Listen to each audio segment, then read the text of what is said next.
Labadiena, brangieji, čia aš jūsų Nerijus Kismakovas. Nu ką, artėja puikias šventės. Mes daug bendrausim apie tai, ką mes padarėm, ką nespėjom. O aš noriu padėkoti Klaipėdos merui Arvydui Vaitkui už puikią dovaną Klaipėdos miesto gyventojam, svečiam, kurie ateina dažnai vakarais prie molo. Ir dabar mes dėka Arvydo Vaitkaus ateinam čia dar labiau, dėl to, kad čia šviečiamas takas, svečiai atvažiuoja vakarais. Tai yra džiugu, kad meras suprato, ko reikia Klaipėdos miesto gyventojams, svečiam, dėl to, kad molas tai yra viena iš didžiausių dalių Klaipėdos gyvenime.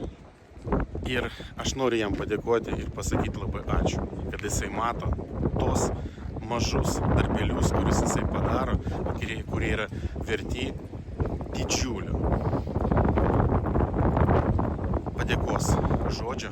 Ir aš dėkoju Arvydui Vaitkui už tai, kad šiandieną čia galima ateiti drąsiai vakarais ir vaikščioti ir nieko nebijoti. Įsakyti savo, kaip malonu gyventi Klaipėdoje.